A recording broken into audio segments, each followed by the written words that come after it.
Hi guys, it's Rosie. I'm back to continue.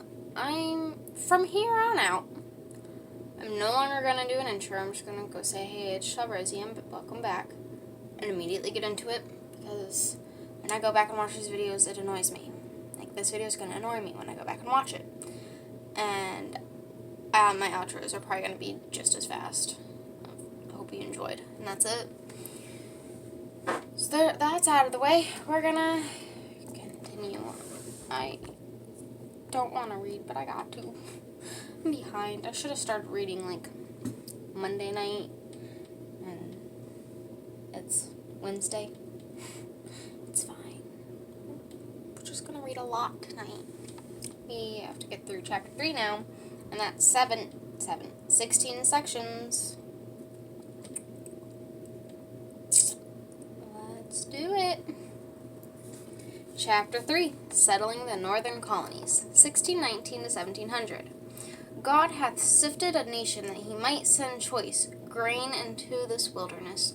William Stoughton of Massachusetts Bay, 1699. Page 42. Although colonists both north and south were bound together by a common language and a common allegiance to Mother England, they established different patterns of settlement, different economies, different political systems, and even different sets of values, defining distinctive regional characteristics that would persist for generations.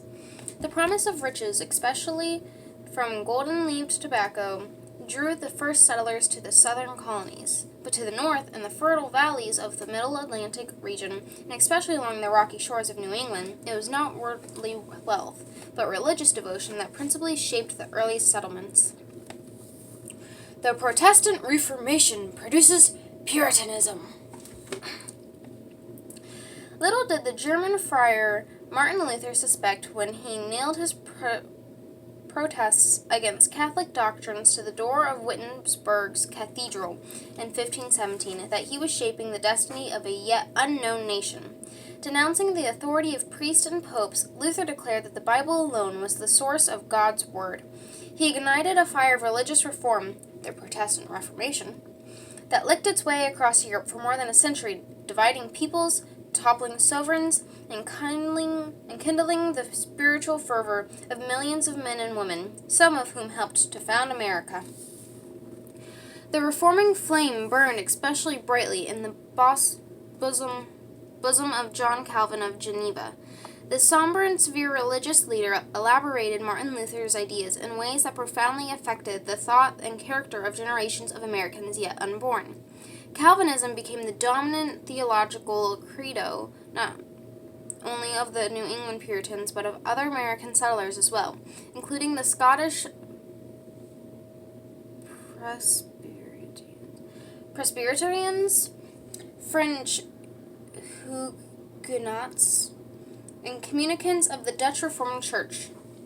Calvin spelled out his basic doctrine in a learned Latin tome of 1536 entitled Institutes of the Christian Religion.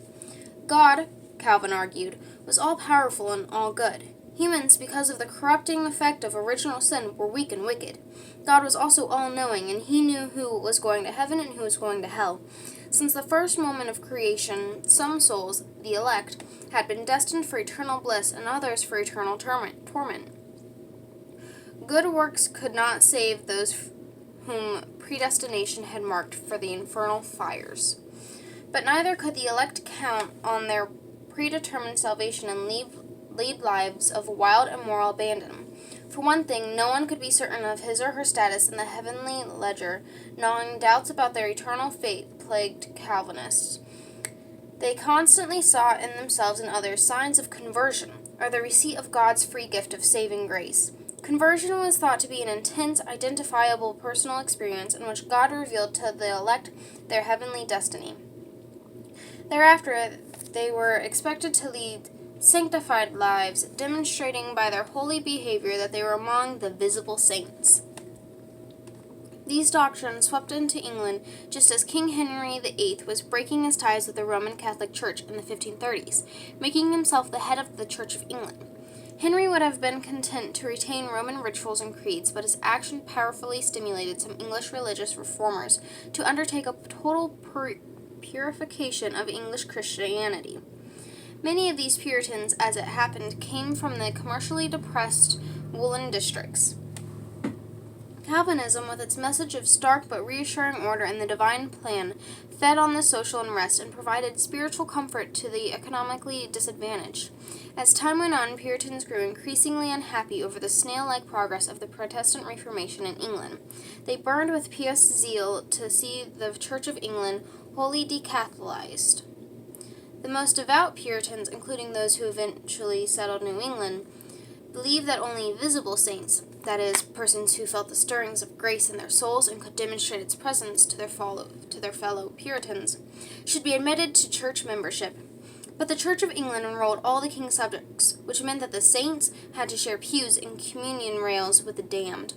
Appalled by this unholy fraternizing, a tiny group of dedicated Puritans, known as Separatists, vowed to break away entirely from the Church of England. King James I, a shrewd Scotsman, was head of both the state and the church in England from 1603 to 1625. He quickly perceived that if his subjects could defy him as their spiritual leader, they might one day defy him as their political leader, as in fact they would later defy and behead his son Charles I.